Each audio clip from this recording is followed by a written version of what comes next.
Tugasku menemanimu.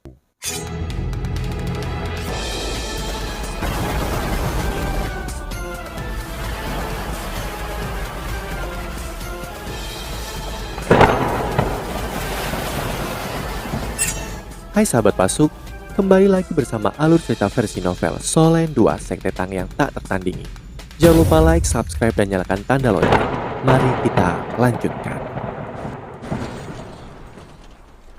Kamu telah melakukan yang terbaik. Huo Yuha mengungkapkan seringai di wajahnya ketika dia menyebutkan Kekaisaran Liu. Kekaisaran Liu tidak akan ada lagi, sekarang itu akan berganti nama menjadi Kekaisaran Tiando. 10.000 tahun yang lalu, Kekaisaran Tiando berkonflik dengan Kekaisaran Starlo. 1000 tahun kemudian itu masih akan terjadi. Meski Kekaisaran Liu menggunakan teknologi alat jiwa untuk mempengaruhi orang-orang dari Kekaisaran Tianhun dan Kekaisaran Doling, warisan kedua kekaisaran itu juga bisa dikatakan telah mempengaruhi mereka yang berasal dari Kekaisaran Liu.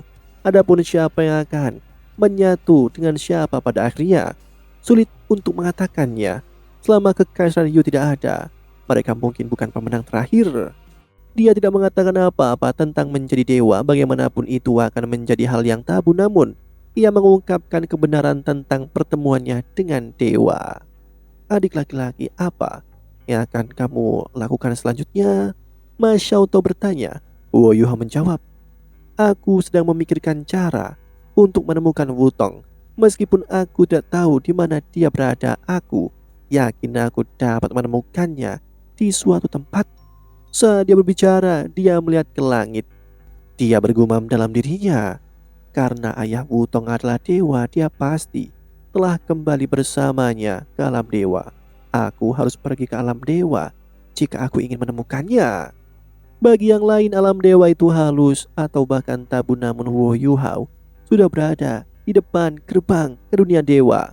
Ma Xiaotou tampak sedikit sedih. Kapan kamu akan kembali? Huo Yuha tertawa getir saat dia menggelengkan kepalanya dan berkata, aku juga tidak tahu. Setelah kehilangan konsentrasi sesaat, Ma Xiaotou berkata dengan tekad, adik, pergi. Jangan khawatir tentang akademi. Rekan setimu ada di Sekte Tang dan aku ada di akademi. Aku sudah memutuskan untuk tetap di akademi selamanya. Aku akan menjadi master selanjutnya dari Pavin Dewa Laut. Ketika dia berbicara, dia tidak bisa menahan tawa. Tidak hanya dia akan memiliki otoritas dan status sebagai master Pavin Dewa Laut, tetapi dia juga akan memiliki tanggung jawab yang besar di pundaknya. Kakak perempuan, terima kasih. Huo Yuha memeluknya dengan erat. Ma Xiaotou tersenyum dan berkata, aku hanya bisa melakukan ini untukmu. Pergi dan temukan Wutong. Kamu harus menemukannya.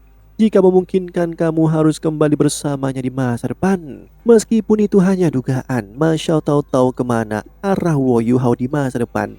Bagaimana mungkin dia tidak bertujuan untuk target yang sama, namun pada akhirnya Ma Xiaotou tidak melakukannya. Ma Xiaotou percaya bahwa dia mungkin tidak mencapai tingkat seperti itu, mengingat kemampuannya. Kini seruan tiba-tiba terdengar pada saat ini. Tidak, yang mulia. Itu adalah suara Adipati Putih. Huo Yuha berbalik untuk melihatnya. Dia hanya melihat Adipati Putih berlutut di atas, satu lutut di depan, Su Jiawei yang memegang pisau tajam ke tenggorokannya sendiri. Dai Hao, bangun. Jangan paksa aku. Jika kau tidak menyetujui permintaanku, aku akan segera mati di hadapanmu. Saat ini Kaisar Kekaisaran Starlo ini tampak sedikit gila. Adipati Putih sudah sangat panik sekarang. Bukan hanya dia, Dai Yuheng, Dai Huaping, dan Dai Luoli semua ada di sini sekarang. Mereka berlutut di belakangnya. Huo Yuha menundukkan alisnya dan berjalan mendekat. Su Jiawei bahkan lebih tersenyum ketika melihatnya. Yuhao, cepat, yakinkan ayahmu. Huo Yuha memandang Dai Hao. Apa yang sedang terjadi? Dai Hao menghela nafas dan berkata, Yang mulia ingin menyerahkan tahtanya kepadaku. Apa? Huo Yuha tidak mengharapkan Su Jiawei untuk melakukan ini. Su Jiawei terlihat sangat jujur ketika dia berkata kepada Huo Yuha, sebagai seorang kaisar Kekaisaran Starlo, aku tidak berguna. Aku juga sangat letih setelah bertahun-tahun. Tidak ada yang menonjol dari garis keturunan keluarga Su, tapi klan Dai semakin kuat. Jujur berbicara, kekaisaran akan stabil jika kamu adalah orang di atas tahta. Dan itu tahta milik klanmu. Aku hanya mengembalikannya. Setelah cobaan ini, Su Jiawei akhirnya tahu apa yang dia pikirkan tentang kekaisaran, kekuasaan, serta otoritas. Ini terutama terjadi setelah kedatangan Huo Yuhao. Melihat Huo Yuhao menghancurkan legasi jiwa kekaisaran Yu yang tangguh sendirian, Su Jiawei diam-diam bersumpah pada dirinya sendiri bahwa ia lebih suka menyerahkan tahta kepada Huo Yuhao daripada tetap di atas. Jika Starlo selamat dari krisis, semua yang terjadi selanjutnya bahkan lebih dramatis. Huo Yuhao sebenarnya adalah putra dari Adipati Harimau Putih. Su Jiawei segera memikirkan ide cemerlang ini. Memberikan tahta kepada Huo Yuhao tidak semudah memberikannya kepada Dai Hao. Dai Hao lebih berpengaruh di kekaisaran Starlo juga. Klan Dai adalah bagian dari keluarga kekaisaran. Meskipun ada konflik antara Huo Yuhao dan Dai Hao, Su Jiawei tahu bahwa Huo Yuhao akan melindungi klan Dai dari bagaimana ia menyelamatkan ayahnya sebelumnya. Jika kekaisaran Starlo dikendalikan oleh klan Dai, itu mungkin benar-benar terus makmur di masa depan. Inilah sebabnya dia membuat keputusan tertentu. Bagaimana tanggapan Adipati Harimau Putih? Su Jiawei mempertaruhkan hidupnya hanya untuk ini. Huo Yuhao sedikit terdiam. Su Jiawei ini terlalu cerdas. Dai Hao, potong ngomong kosong. Apakah kau setuju dengan permintaanku atau tidak? Su Jiawei mengencangkan cengkramannya pada pisau dan berteriak, jika tidak, kau akan menjadi adipati yang membunuh serta menghabisi kaisarmu. Adipati Harimau Putih menghela nafas panjang. Yang mulia, mengapa Anda harus melakukan ini? Aku tidak punya pilihan selain setuju. Adipati Harimau Putih setuju dan menjadi penguasa baru dari kekaisaran Starlo. Su Jiawei meletakkan pisau di tangannya saat dia membantu Adipati Harimau Putih berdiri. Dia menghela nafas lega dan berkata, aku akhirnya bisa beristirahat sedikit. Aku akan segera mengeluarkan dekret kekaisaran dan mengumumkan ini kepada dunia. Apa yang terjadi selanjutnya terserah padamu. Tetapi kamu harus menjadikanku seorang adipati. Pertukaran kecil ini cukup menarik, bukan? Dai Hao menatap Su Jiawei yang wajahnya dipenuhi dengan kicauan. Su Jiawei benar-benar bahagia karena dia telah mengalami terlalu banyak tekanan selama bertahun-tahun sebagai kaisar kekaisaran Starlo. Musuh mereka telah mundur dan dia melepaskan semua tanggung jawabnya, jadi dia merasa jauh lebih muda dari sebelumnya. Suara Huo Yuhao terdengar. Kita harus menyelesaikan hal-hal di antara kita sebelum dirimu berurusan dengan hal-hal lain. Dai Hao berbalik dan menatap Huo Yuhao dengan tatapan yang rumit, dan ketika putranya melakukan hal yang sama, Dai Luoli mengambil beberapa langkah cepat ke depan dan datang ke hadapan Huo Yuhao saat dia berseru, "Saudaraku." Senyum tipis akhirnya muncul di wajah Huo Yuhao. Dai Luoli jauh lebih tinggi dan lebih besar dari sebelumnya, dan gelombang kekuatan jiwanya tidak lemah. Dia adalah seorang kaisar jiwa, sekarang hampir menjadi sagi jiwa. Huo Yuhao bisa melihat pertumbuhan Dai Luoli selama bertahun-tahun. Huo Yuhao memeluknya dan berkata, "Kamu harus terus bekerja keras." "Ya saudaraku." Dai Luoli mengangguk penuh semangat. Dai Hao melirik Dai Luoli dengan curiga. "Luoli, kamu tahu bahwa dia..." Dai Luoli tidak perlu lagi menyembunyikan apapun saat dia mengaku dan menjawab, "Ayah, guru yang telah aku bicarakan adalah kakak laki-lakiku." "Apa?" Mata Dai Hao melebar dengan takjub. Dia bisa mengingat dengan jelas bahwa orang yang disebut Dai Luoli sebagai gurunya telah menyelamatkan hidupnya sendiri lebih dari sekali. Jadi dia selalu berusaha melindungiku, dan aku sebagai ayahnya bahkan tidak tahu tentang putraku yang luar biasa. Wow. Dai Hao menutup matanya dengan menyakitkan. Dia tahu bahwa dia berutang terlalu banyak pada putranya ini. Dai Yuheng dan Dai Huabin memasang ekspresi aneh di wajah mereka. Ekspresi Dai Yuheng sedikit lebih baik karena dia bukan milik generasi Huo Yuhao. Tapi ekspresi Dai Huabin sangat aneh karena dia sepertinya mengingat sesuatu di masa lalu, terutama tentang bagaimana keadaan ketika dia masih menjadi anak-anak. Huo Yuhao berkata dengan jelas, "Ikuti aku semuanya." Dia melambaikan tangannya saat dia berbicara dan lapisan cahaya keemasan naik yang meliputi mereka berempat. Cahaya keemasan melonjak ke langit dan melakukan perjalanan keluar dari kota Starlo ke kejauhan. "Di mana kamu membawa kami, saudaraku?" Dai Luoli dapat mengatakan bahwa ada sesuatu yang salah di atmosfer ketika dia berbisik kepada Huo Yuhao. Huo Yuhao menjawab, "Istana Adipati." Dai Luoli tertegun sejenak. Tepat pada saat ini Dai Huabin tiba-tiba berteriak dari belakang, "Jika kamu ingin membalas dendam, Yuhao, balas dendam padaku. Tubuh Wo Yuhao membeku ketika dia berputar dan menatap Dai Hwabin. Dai Hwabin sama sekali tidak takut ketika dia menatap mata Wo Yuhao yang kaget namun dingin.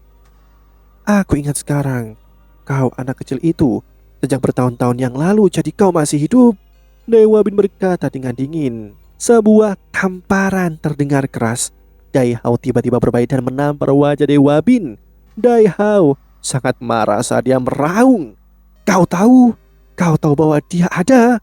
Apakah ini berarti bahwa aku satu-satunya dimension yang tidak tahu tentang putraku ini? Dai Hwabin jatuh ke tanah dan dia tidak lagi berdiri saat dia berlutut di tanah. Dia menunduk dan tidak berkata apa-apa. Dai Hao mendongak dan berbalik ke arah Dai Yuheng saat dia meraung sekali lagi. Bicaralah. Tahukah kau juga tahu ini? Dai Yuheng memaksakan tawa saat dia berlutut. Tentu saja dia tahu, karena bahkan Dai Hwabin yang jauh lebih muda darinya tahu. Bagaimana mungkin dia tidak tahu? Dai Yuheng berkata dengan terbata-bata. Saat itu dia hilang tidak lama setelah kematian Bibi Yun. Ayah, aku... Jangan bicara lagi. Dai Hao menendangnya ke tanah. Dai Hao adalah individu yang kuat dan tangguh, tetapi air mata mengalir tak terkendali di wajahnya saat ini. Yunar, aku sudah mengecewakan putra kita juga. Aku adalah orang yang... Santah. Aku sudah mengecewakan putra kita juga.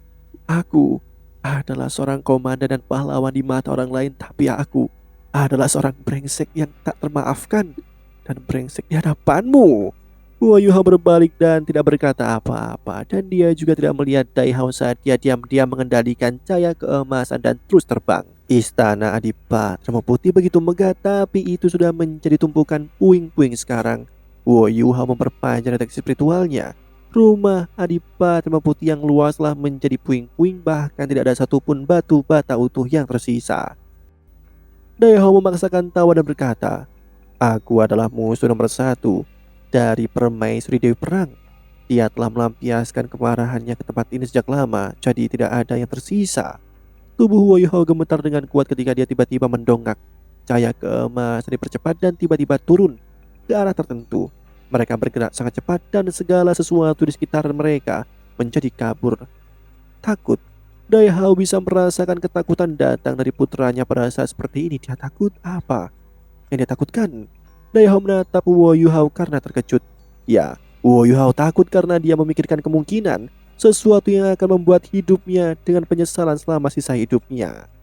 Ya, Wo Yuhao takut karena dia memikirkan kemungkinan sesuatu yang akan membuatnya hidup dengan penyesalan selama sisa hidupnya. Tempat itu akhirnya terlihat. Wo Yuhao menyapu dengan deteksi spiritualnya dan tubuhnya bergoyang sedikit sebelum emosinya yang tegang akhirnya rileks. Mereka turun dari langit ke tempat itu. Mereka berada di kuburan yang telah direnovasi dengan baik. Itu sepi tapi sangat mandiri. Wo Yuhao takut karena dia takut makam ibunya hancur seperti istana Adipatra Putih. Bagaimanapun nama Dai Hao ada di batu nisan itu, dan Wo Yuhao tidak akan pernah memaafkan Jushi jika itu terjadi. Tetapi dia bisa melihat bahwa batu nisan ini beruntung. Tidak ada jejak tentara, seperti ada kekuatan yang melindungi tempat ini. Wo Yuhao berlutut di depan batu nisan ketika dia berbicara dengan suara yang bergetar. Aku di sini untuk melihatmu, Ibu. Aku di sini. Demikianlah kisah untuk kali ini. Sahabat Pasuk, jangan sedih, jangan bimbang, apalagi galau, karena aku kan selalu menemanimu.